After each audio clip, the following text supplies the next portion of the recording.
గౌరవనీయులైన న్యాయవాద వృత్తిలోని నా తోటి సహచర న్యాయవాదులారా, మేధావులారా, విద్యావేత్తలారా, విద్యార్థులారా, మిత్రులారా మరియు నా తోటి పౌరులారా, మీకందరికీ నమస్కారం. ఇటీవల రాజకీయ రంగంలో జరుగుతున్నటువంటి పరిణామాలను గురించి ఆలోచన చేస్తున్నప్పుడు రాజ్యాంగ చట్టం, పార్లమెంటరీ ప్రజాస్వామ్యం మరియు రాజకీయ నైతికతల కూడలిలో ఉన్నటువంటి ఒక అంశం పైన నేను ఈరోజు మీతో మాట్లాడాలని అనుకుంటున్నాను. అదే ఏంటంటే ఫిరాయింపుల నిరోధక చట్టం మరియు భారతదేశంలో దాని భవిష్యత్తు. మిత్రులారా, ఈ చర్చకు తక్షణ కారణం ఏమంటే ఇటీవల మనం రోజు పేపర్లలోనూ టీవీలోనూ చూస్తూ ఉన్నాం. తృణమూల్ కాంగ్రెస్ పార్టీలో దాదాపు 20 మంది ఎంపీలు వారు తిరుగుబాటు చేసి బీజేపీతో కలుస్తున్నట్లు వార్తలు వచ్చాయి. అదేవిధంగా మొన్న ఈ శివసేన యూబీటీ ఆ పార్టీలో కూడా మహారాష్ట్రలో 6 మంది శివసేన యూబీటీకి చెందినటువంటి పార్లమెంటు సభ్యులు బీజేపీకి మద్దతుగా వారికి ఉన్నట్టు కూడా వార్తలు వచ్చాయి. ఈ వార్తల యొక్క నేపథ్యంలోనే ఇది నేను మీతో చర్చించాలని అనుకుంటున్నాను. మిత్రులారా, మీకు అందరికీ ఒక విషయం చెప్పాలి. ఈ సమస్య కేవలం ఒక రాజకీయ పార్టీకి సంబంధించినది కాదు. ఇది ఒక ఎన్నికల తీర్పుల పవిత్రత అంటే ప్రజలు తమ ఓటు ద్వారా ఎన్నుకున్నటువంటి యొక్క ప్రతినిధులు ఏ విధంగా చేస్తున్నారు, ఈ ఎలక్ట్రల్ డెమోక్రసీ యొక్క పవిత్రతకు, రాజ్యాంగ పదవులు తటస్థతకు, సమాఖ్య ప్రజాస్వామ్య పనితీరుకు మరియు పెరుగుతున్నటువంటి ఈ రాజకీయ కుట్రలకు అంటే పొలిటికల్ ఇంజనీరింగ్ కు సంబంధించింది. ఈరోజు నేను టీఎంసీ, శివసేన, యూబీటీ రెబల్స్ ఎవరైతే వారు తమ మాతృ పార్టీని, తల్లి పార్టీని వదిలి వేరే బీజేపీ పార్టీకి మద్దతు ఇవ్వాలి, అక్కడ చేరాలి, వారికి అక్కడ అబ్జల్యూట్ మెజారిటీ 2/3 మెజారిటీ తీసుకురావాలని ప్రయత్నం చేస్తూ వారి యొక్క ప్రలోభాలకు లొంగి చేరినారో వారిని ఒక్క మాట నేను అడగాలనుకుంటున్నాను. ఏమని అడగాలనుకుంటున్నారంటే, మీరు ఏ కారణాల వల్ల మీరు మీ పార్టీని మారినారో ఆ కారణాల గురించి మనం చర్చించాల్సిన పని లేదు, అది మీ వ్యక్తిగతం. కానీ నిజానికి మీకు చెప్పినట్లుగా ఈ ఓట్లు ఏదైతే మీరు ఇప్పుడు ఎన్నికైనారో ఆ ఓటు ఎవరి తరపున మీరు ఎన్నికయ్యారు? ఈరోజు మీరు పార్టీ మారినప్పుడు మీకు చెందని ఓట్లను కూడా మీరు తిరిగి ఇవ్వకూడదా? ఇప్పుడు టీఎంసీలో రెబల్స్లో చాలా మంది రాజకీయ విశ్వసనీయత మరియు మమతా బెనర్జీ యొక్క నాయకత్వం, ఆమెతో ఉన్నటువంటి అనుబంధం కారణంగా ఎన్నికైనారు. అదేవిధంగా శివసేన, యూబీటీకి చెందినటువంటి చాలా మంది ఎంపీలు ప్రతిపక్ష కూటమిలో భాగంగా ఎన్నికయ్యారు. వారి విజయంలో కాంగ్రెస్ ఓటర్లు కీలక పాత్ర పోషించారు. మీరు ఓట్లు అడిగిన వేదిక ఏంటి? ఈరోజు మీరు ఆ వేదిక నుంచి పక్కకు తప్పుతా ఉంటే మీరు రాజీనామా చేసి ప్రజల నుండి కొత్త తీర్పును కోరాల్సిన అవసరం ఉందా లేదా అని చెప్పి ఈరోజు నేను వారిని అడుగుతా ఉన్నాను. మిత్రులారా, ఇప్పుడు దేశ వ్యాప్తంగా ప్రభుత్వాలను అస్థిరపరిచినటువంటి విచ్చలవిడి ఫిరాయింపుదారులను అరికట్టడానికి, అదే అయారాములను, గయారాములను అరికట్టడానికి 1985లో ఫిరాయింపుల నిరోధక చట్టాన్ని, యాంటీ డిఫెక్షన్ లాను రూపొందించారు. దాని లక్ష్యం స్పష్టంగా ఉంది. ఒక పార్టీ తరఫున ఎన్నికైన శాసనసభ్యుడు కానీ, పార్లమెంటు సభ్యుడు కానీ వ్యక్తిగత లాభం కోసం ఓటర్ల నమ్మకాన్ని ఒమ్ము చేయకూడదు.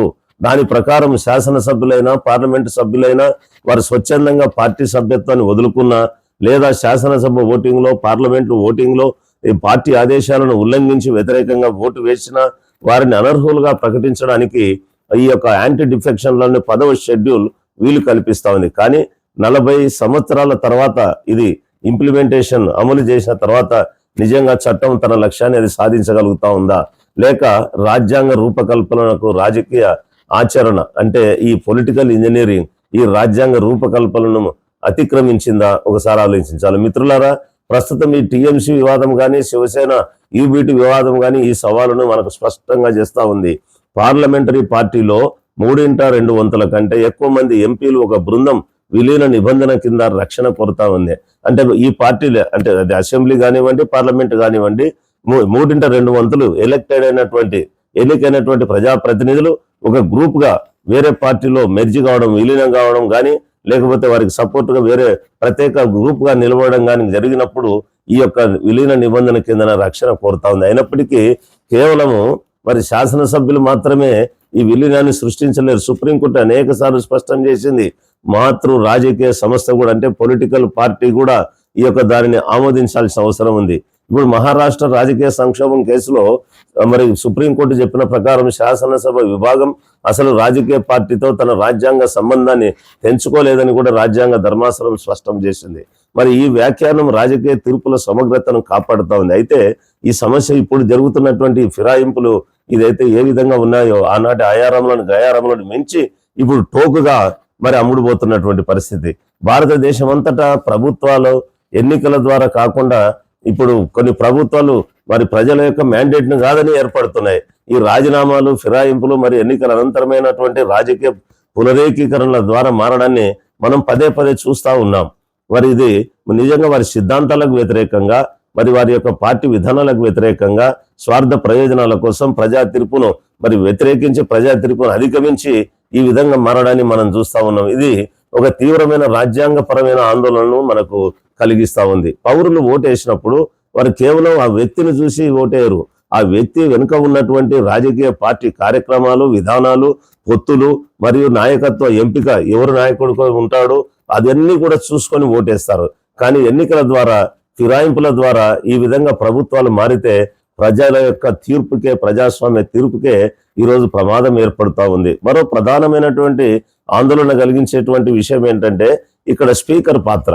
అనర్హత వివాదాలన్నిటికి కూడా స్పీకరే ఆయన తుది నిర్ణేతగా, మధ్యవర్తిగా వ్యవహరిస్తాడు. అయినప్పటికీ అంటే ఇటు అసెంబ్లీలో స్పీకర్ కానీ, అటు లోక్సభలో రాజ్యసభలో స్పీకర్లు కానీ, అయినప్పటికీ స్పీకర్లు కూడా రాజకీయ పాత్రధారులే కదా, వారు కూడా ఒక పార్టీ నుండి వచ్చిన వాళ్ళే కాదా.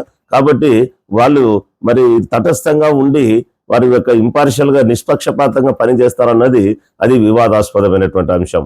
ఈ నిర్మాణాత్మకమైనటువంటి వైరుధ్య జాప్యంలో పక్షపాత ఆరోపణలకు పదే పదే దారి తీసినటువంటి మరి ఇవన్నీ కూడా మనం చూస్తా ఉన్నాం. మరి ఇది విధంగా జరుగుతూ ఉన్నప్పుడు మరి ఏ విధమైనటువంటి పరిస్థితిని మనం గమనించాలా? మరి ఈరోజు ఈ స్పీకర్ యొక్క పాత్రను చూస్తే ఈ యొక్క సమస్యను గుర్తించే కిహోటో హొలోహన్, కిషన్ మేఘచంద్ర సింగ్, పాడి కౌశిక రెడ్డి వంటి కేసుల్లో సుప్రీంకోర్టు జోక్యం చేసుకున్నది. కోర్టు నుండి వచ్చినటువంటి ఆ యొక్క ఆదేశం లేదా సందేశం స్పష్టంగా ఉంది. రాజ్యాంగ లక్ష్యాలను విఫలం చేయడానికి రాజ్యాంగ అధికారాలను మరి స్పీకర్లు కానీ ఎవరు కానీ ఉపయోగించరాదు. మిత్రులారా, ఈ ఫిరాయింపుదారుల నిరోధక చట్టంలో మరొక వైరుధ్యం ఉంది, ఒక వైఫల్యం ఉంది. ఆ వైఫల్యం ఏంటంటే ఈరోజు మనం తెలుసుకోవాల్సింది, మరి నిజంగా చెప్పాలంటే ఏమైంది మిత్రులారా, ఇప్పుడు ఈ యాంటీ డిఫెక్షన్ లాలో మరొక వైరుధ్యం, ఒక కాన్ఫ్లిక్ట్ ఫీచర్ ఉంది. అదేంటంటే ఇది వ్యక్తిగత ఫిరాయింపులను శిక్షిస్తుంది. అంటే ఒక వ్యక్తి ఏదైనా పార్టీ ఎన్నికైనా ప్రజాప్రతినిధి వేరే పార్టీలోకి మారితే వాడిని మరి అనర్హునిగా ప్రకటించే అవకాశం ఉంది. కానీ 3/2 ఎవరైతే ఒక పార్టీలో ఎన్నికైనటువంటి ఈ పార్లమెంటు సభ్యుల్లో, మరి ఉదాహరణకు టీఎంసీ తీసుకుంటే వాళ్ళు 29 మంది సభ్యులు ఉంటే 20 మంది ఒక గ్రూప్ గా ఏర్పడి 3/2 వేరే పార్టీలో మరి సామూహిక ఈ విధంగా నిబంధన ద్వారా ఈ సామూహిక ఫిరాయింపుదారులను అదొక రక్షణగా మరి అక్కడ ఒక వైరుధ్యం మనకు కనపడతా ఉంది. వాస్తవానికి ఈ చట్టము వ్యక్తిగత అసమ్మతిని, అంటే వ్యక్తిగతంగా ఫిరాయింపును నిరుత్సాహపరుస్తూనే సామూహిక రాజకీయ వలసలను అనుమతిస్తా ఉంది. ఈ వైరుధ్యం ప్రజాస్వామ్య పాలనపై ప్రజల విశ్వాసాన్ని కూడా దెబ్బతీస్తుంది. నేడు భారతదేశం ముందున్నటువంటి సవాలు కేవలం చట్టపరమైనది కాదు మిత్రులారా, ఇది ప్రాథమికంగా రాజ్యాంగపరమైనది. రాజ్యాంగ ప్రజాస్వామ్యం, రాజ్యాంగ నైతికత పైన ఆధారపడి ఉందని బాబాసాహెబ్ డాక్టర్ బిఆర్ అంబేద్కర్ మనల్ని హెచ్చరించాడు. ఏ రాజ్యాంగాన్ని ఎంత చక్కగా రూపొందించినప్పటికీ రాజకీయ నాయకులు దాని నిబంధనలు పైన పాటిస్తూనే దాని స్ఫూర్తిని ఓడించడానికి నిరంతరము మార్గాలు అన్వేషిస్తున్నట్లు మనకి ప్రస్తుత కాల పరిస్థితులు చూస్తా ఉన్నాయి. అటువంటి పరిస్థితులు జరిగితే మనకి ఎప్పుడు కూడా ఈ యొక్క రాజ్యాంగము మనుగడ కొనసాగించలేదన్నటువంటి వాస్తవాన్ని మనం గమనించాల. అందువల్ల ఈరోజు మనం జరుగుతున్నది ఏమంటే అర్థవంతమైనటువంటి సంస్కరణలు ఈరోజు అత్యవసరంగా తీసుకొని రావాలా. స్పీకర్ యొక్క నిర్ణయాధికారాన్ని ఒక స్వతంత్ర రాజ్యాంగ సంస్థకు బదిలీ చేయాలా. పార్టీ విప్పును, ప్రభుత్వ మనుగడను ప్రభావితం చేసే ఓట్లకు మాత్రమే పరిమితం చేయాలా. పార్టీ ఫిరాయించిన వారిని మిగిలిన శాసన పదవీ కాలం వరకు మంత్రి పదవికి అనర్హులుగా ప్రకటించాలా. అంతేకాకుండా ఒక వ్యక్తిగా లేదా ఒక గ్రూప్గా పార్టీ మారిన వెంటనే వారి పదవులు కోల్పోతారు అన్నటువంటి ఒక చట్టాన్ని కూడా మనం తీసుకురావాల్సిన అవసరం ఉంది. ఈ అనర్హత ప్రక్రియలను ఒక నిర్దిష్ట కాల పరిమితిలోగా పూర్తి చేయాలి. అంటే ఇప్పుడు స్పీకర్ పోతే అతను అదే పనిగా పెండింగ్ పెట్టుకోకుండా అట్లా కాకుండా ఒక టైం లిమిట్ పెట్టి అనర్హుడా కాదా అన్నది డిసైడ్ చేయాలి. అన్నిటికంటే ముఖ్యంగా మనము ఒక క్లియర్గా స్పష్టమైనటువంటి ప్రజాస్వామ్య సూత్రాన్ని పునరుద్ఘాటించాలా. ప్రభుత్వాలు ప్రజల అభీష్టం మేరకే ఏర్పడాలి, ప్రజల అభీష్టం మేరకే తొలగిపోవాలి, ప్రజల అభీష్టం మేరకే గెలవాలి, ప్రజల అభీష్టం మేరకే ఓడిపోవాలి. ఎన్నికల తర్వాత జరిగే ఈ రాజకీయ కుట్రల ద్వారా కాదు. అందువల్ల ఈ టీఎంసీ వివాదం కానీ, అదేవిధంగా శివసేన యూబీటీ ఉదంతం చుట్టూ జరుగుతున్నటువంటి ఈ చర్చ ఒక అవకాశాన్ని మనకు కల్పిస్తా ఉంది. ఫిరాయింపుల నిరోధక చట్టాన్ని పునఃసమీక్షించాలి, ప్రజాస్వామ్య జవాబుదారీతనాన్ని బలోపేతం చేయడానికి, మరి రాజ్యాంగ వ్యవస్థలపైన ప్రజల విశ్వాసాన్ని పునరుద్ధరించడానికి ఇది ఒక మంచి అవకాశంగా ఉండాలి. ఇది పబ్లిక్ డొమైన్ లో చర్చ జరగాలి. రాజ్యాంగ నైతికత అనేది సహజసిద్ధమైన భావన కాదని, దాన్ని పెంపొందించుకోవాలని బాబాసాహెబ్ డాక్టర్ బిఆర్ అంబేద్కర్ ఇచ్చినటువంటి ఆ యొక్క కాలాతీత హెచ్చరికను ఈరోజు మనం గుర్తు చేసుకోవాలా. భారత ప్రజాస్వామ్య భవిష్యత్తు కేవలం రాజ్యాంగ నిబంధనల పైననే కాకుండా వాటి స్ఫూర్తిని నిలబెట్టడానికి మనందరి సమిష్టి నిబద్ధత పైన కూడా ఆధారపడి ఉన్నటువంటి వాస్తవాన్ని మనం ప్రజలందరం గమనించాలా. ఈ రాజకీయ పరిణామాలు గమనించాలా. ఈ యొక్క అయారాముల యొక్క ఈ పార్టీ ఫిరాయింపులను మనం నిరుత్సాహపరచాలా. అటువంటి వారిని ఎన్నికల్లో మనం ఓడించాలా, వారికి తగిన బుద్ధి చెప్పాలా. అప్పుడే ప్రజాస్వామ్యం బలపడుతుంది. ఆ విధంగా కాకుండా ప్రజల తీర్పు వల్ల ప్రభుత్వాలు ఏర్పడకుండా ఈ విధంగా మ్యానిపులేషన్స్ తర్వాత ప్రభుత్వాలు ఏర్పడితే ప్రజాస్వామ్యానికి అర్థమే ఉండదని చెప్పి సందర్భంగా మీకు అందరికి మనవి చేస్తూ సెలవు తీసుకుంటున్నాను. ధన్యవాదాలు. జై భీమ్, జై భారత్, జై రాజ్యాంగం.